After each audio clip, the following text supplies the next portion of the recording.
Kapuas Hulu atau di daerah Melawi, bahkan di Kabupaten Bengkayang. Itu yang kami tolak dengan adanya RUU Omnibus Law. Karena suatu daerah itu tidak sama harga beli atau harga kebutuhan hidup layak karyawan untuk pekerja mandiri. Itu tidak layak. Jadi kita hanya, kalau undang-undang Omnibus Law ini berlaku, maka yang dipakai hanya UMP. Sedangkan UMP itu disurvei berdasarkan nilai KHL, kebutuhan hidup layak, yang disurvei berdasarkan kepada pasar-pasar besar yang ada di Kota Pontianak. Justru barang di Pontianak, kita tahu barang Pontianak itu lebih murah ketimbang barang di daerah Bengkayang atau di daerah yang aksesnya susah. Selanjutnya, tidak hanya itu, kenaikan upah minimum hanya didasarkan pada pertumbuhan ekonomi di tingkat provinsi. Provinsi Kalimantan Barat tahun lalu itu mengalami penurunan pertumbuhan ekonomi, Pak. Kalau di Indonesia kemarin sekitar 4,sekian% kenaikan, tapi Kalimantan Barat itu 3,sekian%. Di dalam PP 78 tahun 2015 tentang pengupahan itu sudah dijelaskan. Penetapan UMK itu didasarkan pada inflasi nasional plus pertumbuhan nasional. Itu sudah jelas di dalam PP 78 tahun 2015 tentang pengupahan. Selanjutnya, karena itu jika RUU ini disahkan, maka diberlakukan kembali kebijakan upah murah dan buruh akan semakin miskin, Pak. Serta KHL berdasarkan survei pasar akan hilang, berarti tidak ada lagi dihitung kebutuhan real minimum seorang buruh itu berapa. RUU Cipta Kerja memuat ketentuan upah minimum padat karya, artinya akan ada upah di bawah upah minimum. Padahal fungsi upah minimum sendiri merupakan jejaring pengaman. Tidak boleh ada upah yang nilainya di bawah upah minimum. Dalam menetapkan upah minimum, negara bertindak, dalam hal ini negara bertindak otoriter. Karena dalam RUU Cipta Kerja, gubernur diancam akan dijatuhi sanksi kalau tidak menetapkan upah minimum sesuai dengan undang-undang ini. Jelas melanggar konvensi ILO nomor 76 yang menyebutkan penentuan upah minimum harus dirundikan dalam Dewan Pengupahan upah minimum. Maka upah minimum semakin tidak lagi berarti karena sanksi pidana bagi pengusaha yang membayar upah di bawah upah minimum dihilangkan. Kita sering konsultasi dengan kepala dinas, bahkan di Kabupaten Bengkayang ini banyak perusahaan yang tidak membayar gaji karyawan di bawah UMK. Kita lihat di perhotelan, kita lihat di pariwisata, mungkin di perkebunan sawit yang lainnya yang tidak terjangkau oleh kami, banyak yang membayar gaji buruh di bawah UMK. Padahal di dalam Undang-Undang 13 tentang Ketenagakerjaan tahun 2003, pengusaha diwajibkan harus membayar upah buruh sesuai dengan UMK. UMK itu upah minimum. Jadi kalau ada pengusaha yang membayar upah di bawah minimum, itu namanya udah zolim, Pak. Jadi ada namanya pemiskinan masyarakat di situ. Kemudian di dalam Undang-Undang 13, jika upah buruh di bawah upah minimum, pengusaha tidak dipidana penjara paling lama 4 tahun. Penjara pidana paling lama 4 tahun di dalam Undang-Undang 13. Undang-Undang 13 itu bukan undang-undang main-main. Dibentuk di tahun 2013 zaman Ibu Megawati. Itu tidak main-main standar untuk ketenagakerjaan di dalam hubungan industrial di Indonesia. RUU Cipta Kerja juga mengatur UMKM boleh membayar upah di bawah upah minimum. Dengan demikian, siapa yang akan memberikan perlindungan terhadap pekerja di UMKM? Bagaimanapun pengusaha UMKM akan seenak-enaknya membayar upah buruh. Belum lagi pekerja yang tidak masuk bekerja karena sakit, perempuan yang haid, menikah dan menikahkan anak, menjalankan tugas negara hingga menjalankan tugas serikat, pekerja upahnya tidak dibayar. Padahal dalam Undang-Undang 13 tahun 2003 tentang Ketenagakerjaan dan Undang-Undang nomor 20 tahun 2000 tentang Serikat Pekerja dan Serikat Buruh sangat jelas dijelaskan bahwa setiap pekerja yang tidak bekerja karena izin negara, karena ada urusan serikat buruh, karena haid, karena menikahkan anak, itu sudah ada jaminan di dalam undang-undang tersebut dan gajinya dibayar full. Selain itu, tidak ada denda bagi pengusaha telat membayar upah. Padahal di dalam Undang-Undang 13 tahun 2003, pengusaha yang terlambat membayar upah bisa dikenakan denda keterlambatan. Dampaknya pengusaha akan semena-mena membayar upah kepada buruh. Jadi kejadian kalau di dalam suatu perusahaan itu ada yang menerima gaji di tanggal 10, jadi kedepannya mau perusahaan dibayar gaji tanggal 30, mau tanggal sekian, itu sudah tidak ada lagi kepastian hukum. Kemungkinan kawan-kawan ini ada yang pinjam uang ke bank atau kredit ini, kredit itu, tapi kawan-kawan itu kan sudah berpikir limit pembatasan bahwa sudah ada, kebutuhan mereka itu banyak. Kemudian Pak, yang poin kedua, adanya hilangnya pesangon Pak. Hilangnya pesangon di RUU Cipta Kerja. Kalau kita berkaca secara keseluruhan dari RUU ini, pesangon akan hilang. Hal ini karena penggunaan pekerja outsourcing dan pekerja kontrak seumur hidup dibebas-bebaskan seluas-luasnya. Outsourcing dan kontrak tidak mendapatkan pesangon, dengan sendirinya pesangon akan hilang. Selama ini yang dimaksud dengan pesangon adalah 3 komponen Pak. Pertama, uang pesangon itu sendiri, kedua masa penghargaan, dan yang ketiga adalah uang penggantian hak. Dalam RUU Cipta Kerja, uang penggantian hak dihilangkan, sedangkan uang penghargaan dan masa kerja dari maksimal 10 bulan menjadi 8 bulan. Selain itu, ketentuan pesangon dalam pasal 161 Undang-Undang 13 tahun 2003 dihapus. Dengan demikian, pekerja yang di PHK karena mendapatkan surat peringatan ketiga tidak lagi mendapatkan pesangon. Dan ketentuan pesangon dalam pasal 162 Undang-Undang 13 tahun 2003 akan dihapus. Kita tahu kalau pekerja yang mendapatkan surat peringatan itu mendapatkan 1 kali pesangon. Itu sudah sangat jelas Pak di dalam Undang-Undang 13. Tetapi di dalam Undang-Undang Omnibus Law, Undang-Undang Cipta Kerja, semua akan dihapus Pak. Karena pekerja sebebas-bebasnya akan bisa dikontrak oleh pengusaha. Ke poin ketiga, PHK sangat mudah dilakukan. PHK dengan mudah dilakukan. Dalam Undang-Undang 13 diatur pengusaha, pekerja, serikat pekerja atau serikat buruh dan pemerintah dengan segala upaya harus mengusahakan agar jangan terjadi pemutusan hubungan kerja. Tetapi dalam RUU Cipta Kerja, ketentuan yang mengatur segala upaya tidak akan terjadi. PHK ini dihilangkan. Dampak PHK semakin mudah dilakukan jika di dalam Undang-Undang 13 tahun 2003 jenis PHK yang dilakukan tanpa izin hanya mencakup 4 jenis. Dalam RUU Cipta Kerja terdiri 8 jenis. Celakanya, PHK tanpa izin bisa dilakukan karena perusahaan melakukan efisiensi. Jadi ada sistem like and dislike, suka dengan tidak suka. Kalau saya tidak suka dengan kamu pekerja ini, ya udah aku PHK. Tidak lagi aku kasih ini pesangon. Ada sistem like dan dislike. Jadi makanya di dalam Undang-Undang Omnibus Law takutnya pengusaha itu membuat dalih dengan efisiensi perusahaan akan memperkecil budget. Namanya pengusaha itu kan mencari untung sebanyak-banyaknya dengan mengeluarkan modal kecil-kecilnya. Budget akan dikeluarkan kecil, maka pengusaha itu akan memberikan peluang yang terbuka untuk pekerja buruh agar pekerja buruh itu dapat di PHK. Ada like dan dislike. Saya tidak suka dengan kamu, ya udah saya PHK aja tanpa adanya pesangon. Karyawan kontrak seumur hidup. Yang poin 4, RUU Cipta Kerja membebaskan pekerja kontrak di semua jenis pekerjaan, maka bisa saja buruh dikontrak seumur hidup Pak.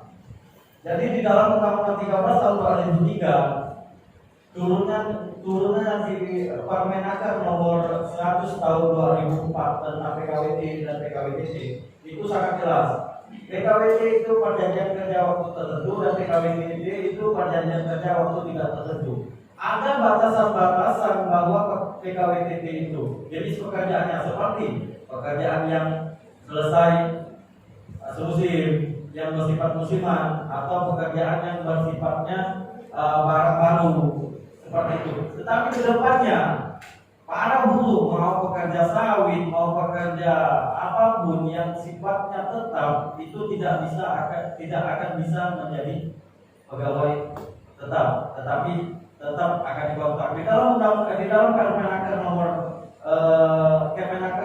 100 tahun 2004 itu sudah dijelaskan bahwa pekerja yang pekerja yang PKWTT akan bekerja dengan full, sedangkan PKWT itu ada jenis-jenisnya, misalnya BHL, golongan, dan pekerja kontrak tersebut. Selanjutnya outsourcing seumur hidup, Pak. Di dalam RUU Cipta Kerja, outsourcing bebas dipergunakan di semua jenis pekerjaan dan tidak ada batas waktu. Dengan demikian, buruh bisa saja di outsourcing seumur hidup. Padahal di dalam Undang-Undang 13 tahun 2003, outsourcing hanya dibatasi untuk 5 jenis pekerjaan yang bukan car bisnis. Dengan ketentuan ini bisa dipastikan perbudakan modern akan terjadi di mana-mana karena perusahaan akan berbondong-bondong mempekerjakan buruh outsourcing untuk menghindari tuntutan dari pekerja. Semua jenis pekerjaan bisa memperlakukan outsourcing tanpa melihat pekerjaan inti atau core atau tidak core-nya.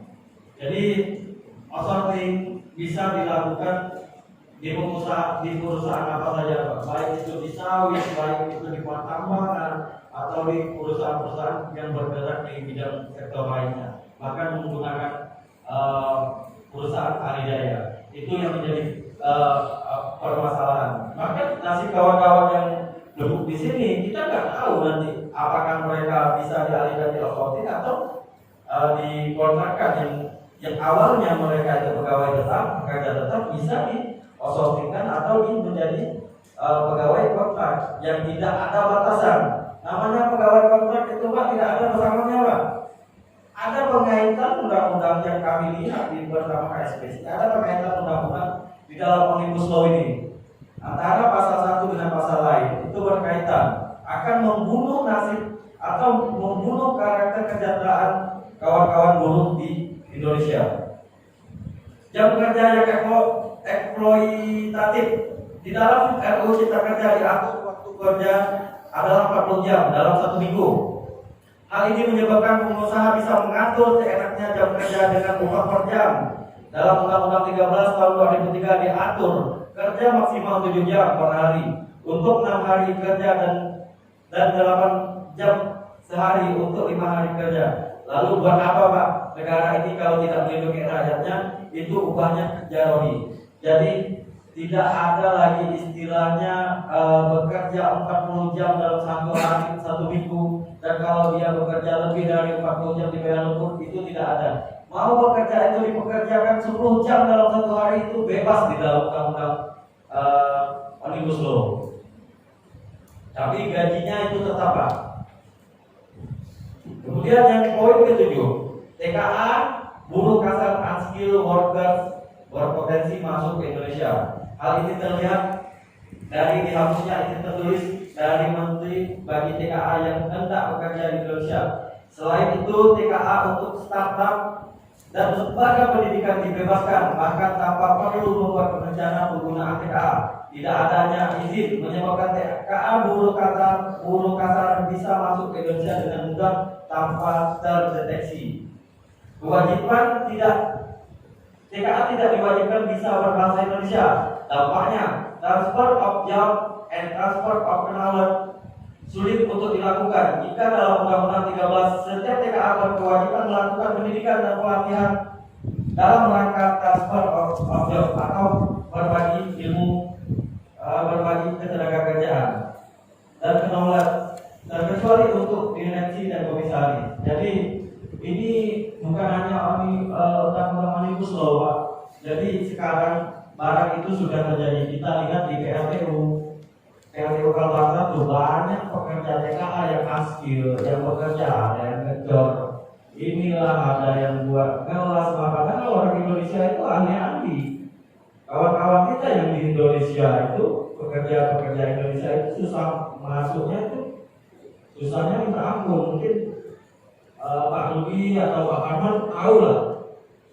Karyawan-karyawan di sana bahkan di karantina, di PHK, THR-nya tidak dibayar, dan Pak Wakil Ketua pun sempat ke sana, ada keributan juga. Ada dulu dengan aspirasi saya yang sembilan tadi. Ya, Nanti baru itu siap. ya. Kita paparkan dulu, Pak. Jadi tenaga asing akan mudah untuk masuk ke Indonesia. Kemudian hilangnya jaminan sosial. Di dalam undang-undang Jamsos, jaminan sosial, baik itu jaminan sosial tenaga kerja maupun jaminan sosial kesehatan, itu tidak akan berlaku Pak di dalam undang-undang Omnibus Law. Akibat penggunaan buruh kontrak atau dan upah dibayar bersatuan waktu, maka jaminan kesehatan dan jaminan pensiun akan hilang. Tidak ada lagi jaminan buat kawan-kawan di pekerja di Indonesia. Yang selanjutnya yang ke-9 poin terakhir bilangnya sanksi pidana bagi pengusaha. Ini mungkin bagian bapak-bapak dewan atau ibu-ibu dewan di bagian hukum. Beberapa sanksi pidana yang akan hilang jika RUU Cipta Kerja disahkan, antara lain dalam Undang-Undang 13 tahun 2003, pengusaha yang tidak memberikan kepada pekerja atau buruh yang memasuki usaha pensiun dipidana dengan pidana paling sedikit 1 tahun dan paling lama 5 tahun, dan paling sedikit dendanya 1 juta dan paling banyak 500 juta. Dalam RUU Cipta Kerja, karena sanksi pidana dihilangkan jelasnya di dalam Undang-Undang 13 tahun 2003, pengusaha yang melanggar ketentuan mempekerjakan TKR wajib memiliki izin tertulis dari menteri atau pejabat yang ditunjuk, membayar upah lebih rendah dari upah minimum, kewajiban untuk membayar pesangon kepada buruh yang di PHK, atau dipidana dengan pidana penjara paling sedikit 1 tahun dan paling lama 4 tahun. Dalam Undang-Undang 13, pengusaha yang melanggar ketentuan poin A lembaga penetapan tenaga kerja swasta dalam melaksanakan pelayanan penempatan tenaga kerja wajib memiliki izin tertulis menteri atau pejabat yang ditunjuk. Pemberi kerja TKA wajib mentaati ketentuan mengenai jabatan standar kompetensi berlaku. Jadi di dalam Undang-Undang 13 itu sangat jelas sanksi kepada pengusaha-pengusaha nakal, baik itu pengusaha yang tidak membayar upah buruh sesuai dengan UMK, pengusaha yang tidak membayar mendaftarkan pengusaha ke jaminan sosial atau jaminan sosial ketenaga kerjaan maupun sosial kesehatan dan lain-lain. Itu sanksinya sangat jelas. Tetapi di dalam Undang-Undang Omnibus Law atau Cipta Kerja tidak ada lagi sanksi pidana kepada pengusaha. Jadi pengusaha itu bebas Pak, mau berbuat gimana kepada pengusaha itu bebas, selama di dalam ruang lingkup kerja. Untuk pembahasan Omnibus Law mungkin sekian Pak, nanti draftnya akan kami sampaikan. Ini draft penolakan kami khusus untuk yang di Kabupaten Bengkayang, dan kami akan menyampaikan juga tanggapan dari Konfederasi Serikat Buruh seluruh Indonesia terhadap RUU Omnibus Law Cipta Kerja. Kebetulan tadi malam Presiden KSPSI Ibu Rosita Silaban menelpon minta sampaikan draft penolakan RUU Omnibus Law kepada DPRD Kabupaten Bengkayang, karena di dalam hal ini seluruh Indonesia baik buruh KSPSI ataupun serikat buruh lainnya itu berdemo, karena pada tanggal besok tanggal 14 Presiden dan DPR RI akan bersidang paripurna, akan mengesahkan beberapa undang-undang. Selanjutnya yang permasalahan yang di Kabupaten Bengkayang, yang permasalahan klasik yang sudah kami tangani bertahun-tahun dari tahun 2015, yaitu kepastian status kerja. Di Kabupaten Bengkayang ini banyak pengusaha-pengusaha nakal yang tidak tahu dengan aturan masalah ketenaga kerjaan. Banyak pengusaha-pengusaha yang mengabaikan undang-undang ketenaga kerjaan, baik itu status maupun lain-lain. Dan yang kedua, buruh harian lepas yang sangat merajalela Pak. Kita tahu di sektor perkebunan sawit, di WKN, kawan-kawan KHL atau buruh harian lepas atau karyawan harian lepas bekerja 3 hari dalam 1 bulan. Buruh-buruh BHL atau KHL di PT Patiwari bekerja 10 hari dalam 1 bulan. Dengan catatan gaji di bawah UMK, menerima gaji sebesar 100.000. Berarti dengan catatan kalau 10 hari berarti dikali 10, 1 juta mereka dapat. Belum dipotong BPJS Kesehatan, belum dipotong BPJS Ketenagakerjaan, dan belum dipotong lain-lainnya. Sedangkan upah buruh itu dibayar sesuai dengan KHL, kebutuhan hidup layak. Pada KHL Kabupaten Bengkayang itu 2.566. Kalau mereka dibayar di bawah 1 juta, di bawah nilai KHL, tidak layak mereka untuk hidup Pak. Terus Pak, Tak layak kita mereka untuk hidup. Buat apa mereka hidup? Karena mereka itu di bawah KHR. Sedangkan KHR itu dihitung berdasarkan angka lajang, pekerja lajang. Bagaimana dengan pekerja yang sudah beristri atau mempunyai anak, mempunyai keluarga? Itu lebih miris kita di Kabupaten Bengkayang. Saya yakin Kepala Dinas Tenaga Kerja ataupun jajarannya tahu itu. Kita untuk di Kabupaten Bengkayang, sedangkan KHR itu Pak sudah bekerja puluhan tahun Pak. Di Patiwari ada yang bekerja lebih dari 13 tahun. Dan mereka pada tahun 2016 ke bawah itu bekerja 21 hari berturut-turut. Di dalam Permenaker nomor 100 tahun 2004 dijelaskan pekerja BHL yang bekerja 21 hari berturut-turut selama 3 bulan status hukumnya berubah demi hukum. Itu jelas di dalam Undang-Undang 13 dan Permenaker nomor 100. Tapi kita diam. Dinas itu tahu, tapi diam. Kita selalu diarahkan ke pengadilan, kita selalu diarahkan ke provinsi. Itu yang menjadi kami kendala di Kabupaten Bengkayang. Puluhan ribu karyawan BHL yang tidak tahu nasib ke depannya. Bahkan sampai sekarang kami mempunyai 5 kasus di Pengadilan Negeri Kabupaten, Pengadilan Negeri Pontianak di dalam perselisihan hubungan sosial. Masalah untuk pengadilan hubungan sosial, masalah untuk pesangon kawan-kawan di buruh BHL. Itu tidak ada kepastian. Kita diam semua. Kemudian selanjutnya, upah buruh dibayar di bawah UMK. Banyak perusahaan itu dibayar di bawah UMK, terutama di perusahaan-perusahaan pertambangan, perhotelan, pariwisata atau lain-lainnya, Pak. Padahal tadi sudah saya jelaskan, denda bagi pengusaha yang tidak memberikan upah buruh sesuai dengan UMK itu 4 tahun. Tapi kita tutup mata semua, kita diam. Selanjutnya, banyaknya pekerja yang tidak terdaftar di BPJS Kesehatan dan BPJS Ketenagakerjaan atau BP Jamsostek. Di dalam Undang-Undang Jamsos, kalau tidak salah Undang-Undang Nomor 40 Tahun 2018 tentang SJSN, Sistem Jaminan Sosial, itu sangat jelas. Setiap pengusaha yang mempekerjakan pekerja, setiap wajib mendaftarkan pekerjaannya ke BPJS atau BPJS Ketenagakerjaan atau BPJS Kesehatan. Itu sangat jelas, itu sangat di dalam undang-undang, bahkan di dalam undang-undang 13 itu sangat jelas sanksinya. Bahkan pengusaha yang tidak mendaftarkan pekerja buruh di BPJS Ketenagakerjaan dan BPJS Kesehatan, sanksinya, izinnya bisa dicabut. Bahkan saya yakin di Kepala Dinas juga menjadi Dewan Kepatuhan ya Pak ya. Dewan Kepatuhan BPJS Ketenagakerjaan dan Kesehatan bersama dengan kejaksaan Pak, kalau salah enggak, dengan kejaksaan. Tapi itu mungkin tidak terlalu ditanggapi banyaknya perusahaan yang tidak mendaftarkan di BPJS Ketenagakerjaan. Kalau di WKM udah didaftarkan enggak BHL?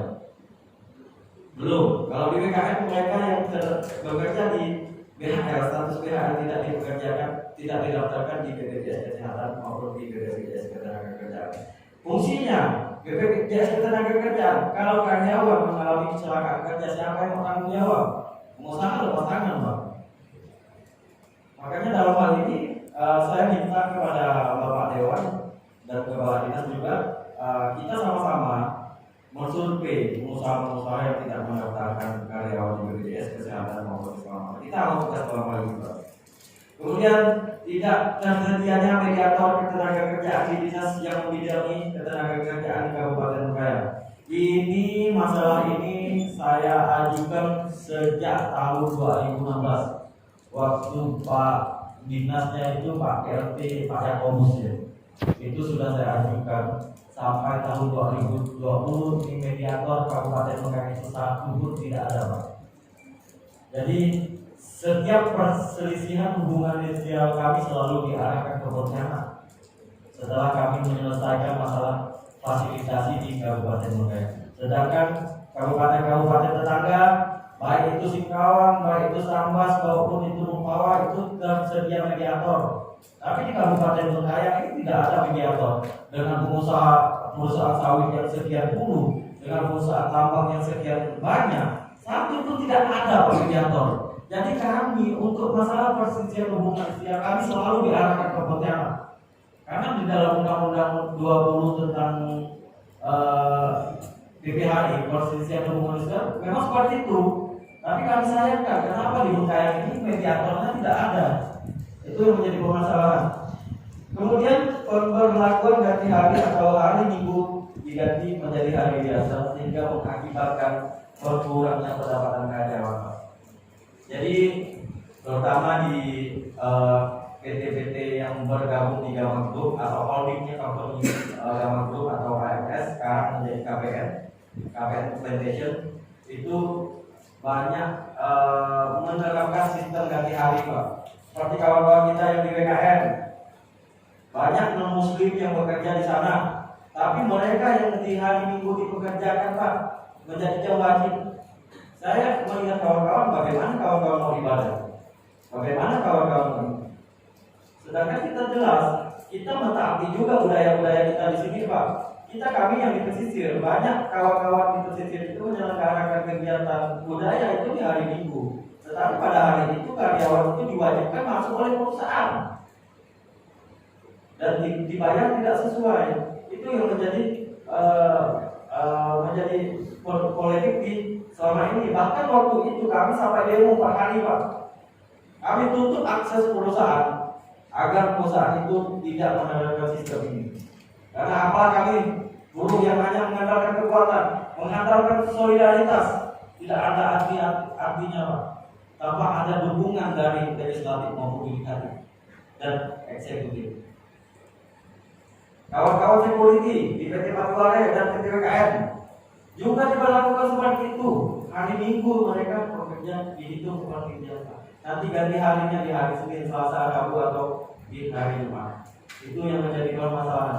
Dan mungkin sekian dari saya, Pak. Mungkin kawan-kawan ada nambahkan, kita mau juga sampaikan kepada DPRD bahwa di Bengkayang ini sudah ada perda tentang pengawasan penyelenggaraan ketenagakerjaan nomor 10 atau 2015. Di dalam hal itu pengusaha-pengusaha atau pekerja harus taat kepada aturan-aturan yang di lingkungan kerja.